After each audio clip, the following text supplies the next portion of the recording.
자, 오늘 본문 사도행전 10장 34절에서 43절 말씀을 중심으로 예수 그리스도의 복음이라는 제목으로 부활주일 말씀을 듣고자 합니다. 예수님이 붙잡히시던 날 제자들이 뿔뿔이 흩어졌습니다. 하지만 그들은 다시 모였습니다. 바로 예수님의 부활 소식을 듣고 다시 모였던 것입니다. 부활하신 예수님을 만나고 예수님으로부터 말씀을 들었습니다. 그들은 모두 예수님의 부활하심을 체험했습니다. 그리고 부활의 증인으로 거듭났습니다. 성령의 오심을 체험하고 이로부터 오는 능력을 받았습니다. 하나님이 제자들에게 능력을 주신 이유는 예수님의 부활을 전하게 하심이었습니다. 전도하라고 제자들에게 능력을 주셨습니다. 예수님의 증인, 부활의 증인으로 살아가게 하심이었습니다. 부활이 사실이었음에도 불구하고 제자들이 전하는 것을 주저할 수 있었습니다. 왜냐하면 부활의 증거를 제한하고 반대하는 당시에 권력자들이 있었기 때문입니다. 권력자들은 권력의 힘으로 부활을 전하는 것을 죽이겠다고 위협을 했습니다. 생명의 위협 앞에는 사실도 거짓으로 바뀔 수도 있습니다. 하지만 성령의 능력이 있을 때 사실이 사실대로 드러납니다. 성령의 능력으로 예수님의 부활이 더 널리 확실히 증거되는 것입니다. 조직적인 방해꾼들이 있었지만 결코 부활의 복음 전파가 위축되지 않았습니다. 제자들은 부활의 증인으로서 놀라운 하나님의 은혜를 체험했습니다. 예루살렘과 유다뿐만 아니라 사마리아의 복음이 전파됨을 보았습니다. 유대인뿐만 아니라 이방인에게도 복음이 전파됨을 보았습니다.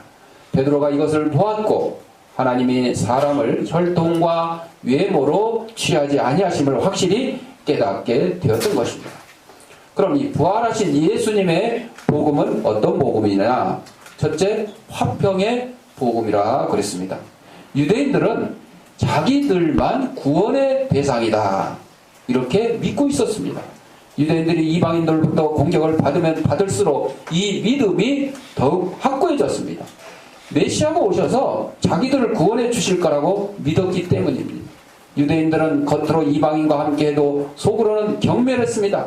왜냐하면 자기들은 하나님 앞에 택함받은 구원을 약속받은 선민이고 자기 유대인 외에는 이방인들은 다 멸망에 빠질 불쌍한 민족들로 생각했기 때문입니다. 자기들만이 선택받은 민족이라는 의식이 강했습니다. 만약 이방인이 구원을 받는다 그러면 유대인들로서는 펄쩍 놀랄 일이었습니다. 요나의 경우가 그렇습니다. 하나님께서 요나에게 니느웨 성으로 가서 그들에게 회개하라고 복음을 전하라고 했는데 그들은 이방인입니다. 유대인의 원수나라입니다. 그 원수나라의 수도에 가서 복음을 전하니까 자기 유대인만 구원의 대상인지 어찌 이방인에게 복음을 전하라 하냐고 도망을 갔었어요. 그러나 하나님이 그를 풍랑으로 물고기 뱃속에 빠뜨리게 하고 결국 니느웨에 가서 복음을 전하게 되었었습니다. 유대인들의 생각과 의식이 기독교인들에게도 침투했습니다. 초기 기독교인들에게 이방인이 과연 구원받을 수 있을까? 이런 의문이 생겼습니다. 그는 이방인과 유대인 사이의 괴리에 빠지게 됐어요. 초기 기독교인들조차도. 이 괴리를 해결하지 못하면 화해가 이루어지지 못합니다. 어떤 방법으로 이러한 괴리를 해결할 수 있을까? 혈통과 민족으로 구원을 받는다는 생각이 깨지기 전에는 어렵습니다. 이것을 깨뜨리신 분이 바로 하나님이십니다. 베드로가 깨닫고 입을 엽니다. 35절에 보니까 각 나라 중 하나님을 경외하며 의를 행하는 사람은 하나님이 받으시는 줄 깨달았도다. 베드로에게도 환상을 통해서 하늘에서 보자기에 각종 짐승들을 내려보내서 잡아먹으라 그랬는데 베드로는 안 잡아먹는다. 왜? 유대인이잖아요. 유대인들은 이런 걸 먹으면 안 되거든요. 먹을 거, 먹지 말아야 될 거 구분을 해놨습니다. 그랬는데 하나님이 깨끗게 하신 것을 내가 먹어라. 그래서 몇 번 거절하다가 이제 꿈을 깨게 됐습니다. 그 말은 이방인에게도 복음을 전하고 그 이방인들도 예수님을 믿어서 구원을 얻게 된다는 그 사실을 알려주는 환상이었습니다. 하나님의 자녀가 되는 것은 혈통으로나 육정으로나 사람의 뜻이 아니고 하나님의 뜻으로 가능하다 그랬습니다. 온 인류에게 구원의 기회가 주어졌습니다. 하나님이 예수님을 통해 이 기회를 주셨습니다. 이것이 곧 화평의 복음입니다. 예수님이 십자가를 지심으로 십자가의 대속물로 돌아가심으로 하나님과 우리가 맡겼던 죄의 담 그것을 헐어주셨다는 것입니다. 하나님과 사람 사이가 화평이 되었습니다. 화해가 되었습니다. 그리고 사람과 사람 사이에도 화해가 되었던 것입니다. 이 땅에 조선시대 1884년 갑신정변이 일어난 조선의 정세가 매우 불안하고 혼란스러웠을 때 당시 국제사회는 조선을 소망 없는 은둔의 땅으로 보았습니다. 이번에 진도 앞바다에서 세월호가 침몰하니까 중국에서 뭐라고 한지 알아요? 현대화된 대한민국인 줄 알았더니 저 사고를 보니까 그것이 아니다. 약간 이렇게 비꼬는 투로 신문에다 보도를 했어요. 다른 나라들은 뭐 애통이하고 뭐 어쩌고 위로를 보내고 뭐 도움이 필요하면 손길을 보내겠다 그랬는데 이 떼놈들은 말이야. 아주 남의 슬픔. 자기네들이 지진당하고 고통당했을 때 우리는 아무 소리 않고 구호 문자를 보내고 봉사대원들을 보내줬잖아요. 우리가 어찌 아이고 중국은 아직도 미개인이다, 후진국이다 이렇게 했습니까? 아니죠. 그러니까 이런 슬픔을 당할 때에 비난하고 이런 게 중요한 것이 아니에요. 여러분들 뭐 선장이 잘못하고 뭐 누가 잘못 이런 것 그런 나중에 해도 돼요. 지금 당장 필요한 거는 그 안에서 지금 생사를 모르고 있는 그들을 빨리 구출해내는 거예요. 그게 목적이지 다른 거 가지고 왈가왈부하면 안 되는 거예요. 우리 조선시대가 소망 없는 은둔의 땅이었을 때 이 황무지이기 때문에 더욱더 복음이 증거되어야 된다고 믿었던 미국의 젊은 선교사들이 있었습니다. 바로 언더우드와 아펜젤러였습니다. 그들은 순교의 각오로 파송을 지원했습니다. 우리가 그 소망 없는 은둔의 땅 조선에 복음을 전하러 가겠노라.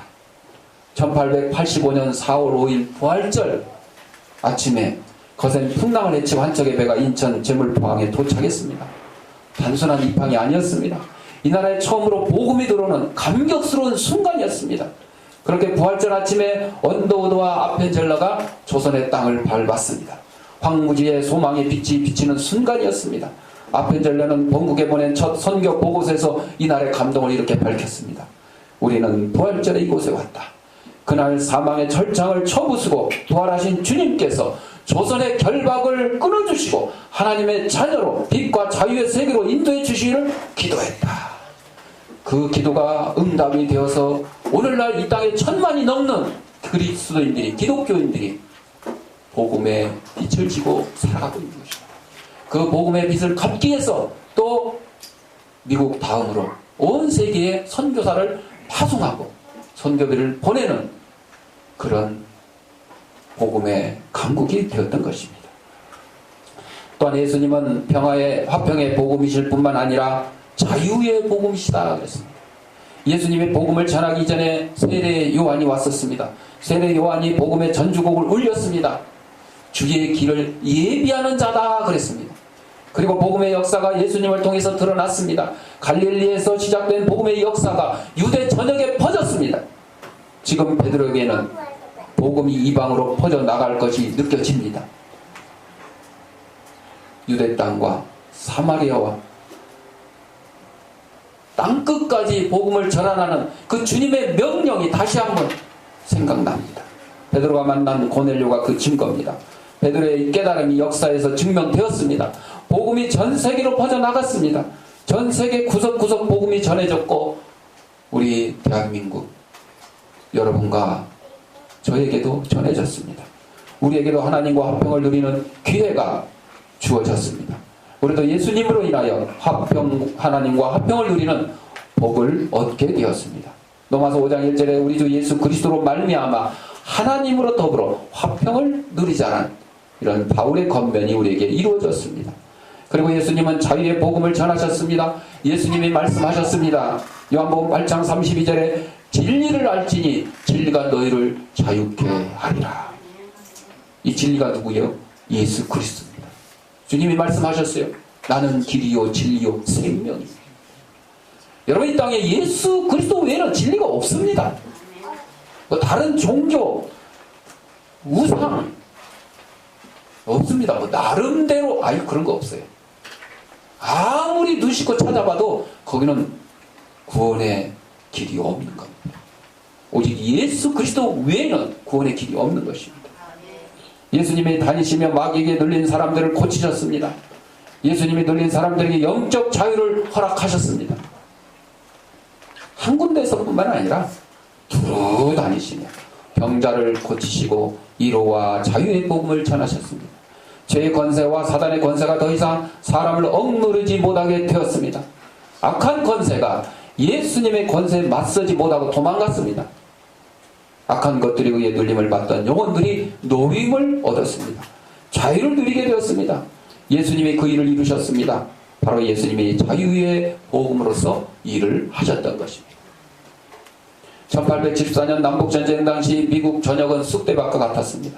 젊은이들은 전쟁터에 나가 피를 흘리며 죽어갔습니다. 악성 전염병이 돌아 죽은 사람들을 쓰레기 묻듯 하면서 사람들의 심성은 찢겨져 어디서도 희망이 보이지 않던 때였습니다. 그런 절망 가운데 하나님께 기도하던 로우리 목사가 있었습니다. 그는 깊이 기도하던 중 심령이 열려 부활하신 주님을 보게 됩니다. 주님을 이기신 주님이 나의 주님이시라면, 또 죽음의 끝이 아니라 다른 시작이라면 이렇게 절망하고 쓰러져 있어서 될 일이 아니지 않는가. 그는 주님 안에서 전쟁터가 지옥이 될 수 없다는 확신이 생겼습니다. 전염병의 절망도 부활의 생명을 꺾을 수 없다는 확신도 생겼습니다. 믿음을 갖게 된 노우리 목사는 일어나 사람들을 격려하기 시작합니다. 여러분, 죽음이 끝이 아닙니다. 예수님께서 부활하셨습니다. 지금도 살아계신 부활의 주님이 우리와 함께 계십니다. 이런 벅찬 감격 속에 찬송가 150장을 작사 작곡하셨습니다. 무덤에 머물러 원수 다 이기시고 무덤에서 살아나셨네. 어둠을 이기시고 나와서 성도와 함께 길이 다스리네. 사셨네 사셨네 예수 다시 사셨네. 이 찬양을 작사 작곡하셨던 것입니다. 여러분, 이 자유의 복음, 자유의 복음을 전하신 예수님의 복음이 지금 진도 앞바다에 수장되어 있는 그들에게도 전해지길 원합니다. 우리는요, 하나님께 그들의 목숨을 다 구해주는 기적을 일으켜달라고. 여러분, 하나님의 기적은요, 그냥 다 죽어가는 사람 다 살리는 게 기적이 아닙니다. 하나님의 기적은 죄 가운데 빠져 죽을 수밖에 없는 우리들, 지옥으로 갈 수밖에 없는 우리들을 십자가의 피를 흘리심으로 천국으로 인도하신 그 예수님의 영생의 복음, 부활의 복음, 그것이 우리에게 기적인 것이에요. 인간적으로는 안타깝습니다. 그러나 저는 이렇게 기도합니다. 정말 그들 중에 예수님의 신실한 성도들이 있으면 주님 품에 안기게 해주시고 육신을 구해가려는 거 아닙니다. 그러나 아직 예수님을 모르는 불쌍한 그런 죄인들이 있으면 그들의 생명을 구해주셔서 구원의 기회, 육신이 아니고 영혼의 구원, 영생의 소망을 얻을 수 있는 기회를 달라고, 이렇게 저는 기도를 했습니다. 그렇지 않습니까, 여러분? 그 사람들이 육신의 구원을 얻었는데 또 예수 모르고 구원의 복음 모르고 영생의 복음 모르고 부활의 주님을 만나지 못한다면 무슨 소용이 있습니까? 그것을 우리는 애타게 흐느낄 필요가 없는 거예요. 그래서 세월호에 빠진 그들뿐만 아니라 빠지지 않는, 바다에 빠지지도 않고 병에 걸리지도 않고 그런 여러분의 가족과 이웃과 친척과 친구들이 있는데 예수님을 모른다 그러면 그들에게 복음을 전해서 물에 빠져 죽는 것보다 더 위험한, 영원한 위험한 지옥에 빠질 그들의 영혼을 위해서 기도해야 된다는 거예요. 복음을 전해야 되는 거예요. 이것이 부활주일 아침에 우리 성도들이 해야 될 일이에요. 우리 성도들이 해야 될 일이에요. 그래서 예수님은 화평의 복음이시며 자유의 복음이시며 또한 부활의 복음이시다는 겁니다. 하지만 예수님의 복음이 일사천리로 진행되지는 않았습니다. 중간에 방해꾼들이 치밀한 계획에 의해서 복음을 방해했습니다. 그것이 곧 십자가입니다. 해방꾼들은 예수님이 십자가에 죽고 없어지면 복음도 끝날 것이라고 생각했습니다. 지금 해방꾼들은 누구 하나가 없어지면 복음의 역사가 중단될 것이라고 착각합니다. 주기철 목사님을 죽이면 조선의 복음은 끝이다. 손양원 목사를 죽이면 예수 그리스도의 십자가의 사랑은 끝이다. 이렇게 생각한 사람들이 있었습니다. 그러나 그렇지 않습니다. 이 예수님의 부활의 복음은 바로 이 순교의 피를 통해서 새싹이 돋아나게 되는 것입니다.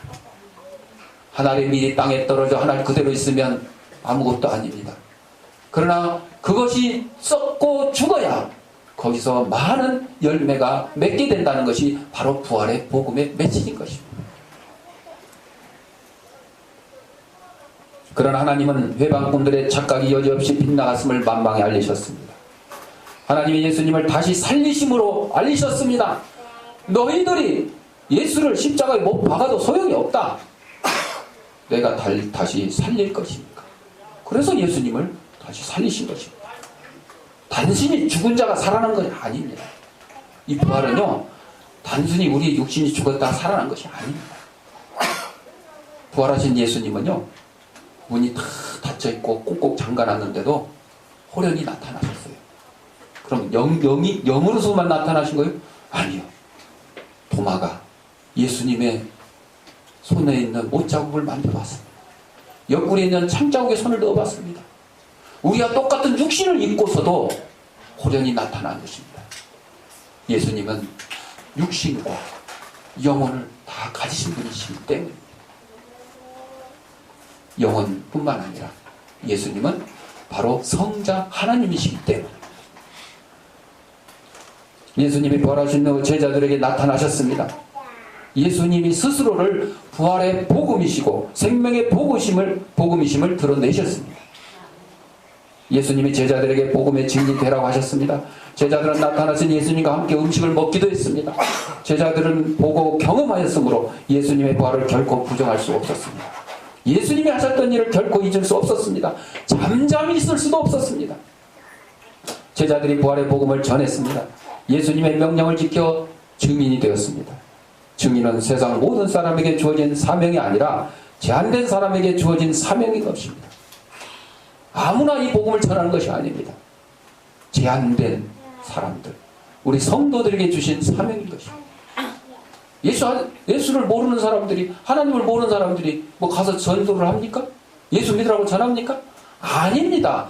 아는 우리들이 합니다. 예수님이 제자들이 부활의 주님을 만나서 예수님 다시 살아나셨습니다 증언한 것처럼 우리 성도들도 예수님을 만나고 그 예수님을 증언하는 것입니다. 이것이 전도인 것입니다. 증인된 먼저 부활을 체험한 제자들에게 주어진 사명, 부활의 복음을 들어야 할 대상은 세상 모든 인류입니다. 그러나 부활의 복음을 전하는 사람은 먼저 믿는 사람들입니다. 하나님의 택하신 소수입니다. 먼저 말하는 사람이 듣는 사람을 앞선 겁니다. 로마서 10장 14절에 전파하는 자가 없이 어찌 들으리요. 여러분, 이 땅에 복음이 들어온 곳 누군가 전파했습니다.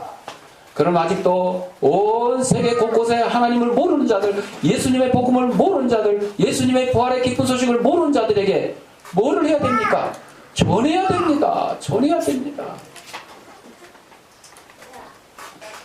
그것이 누굽니까? 우리들입니다. 저와 여러분입니다.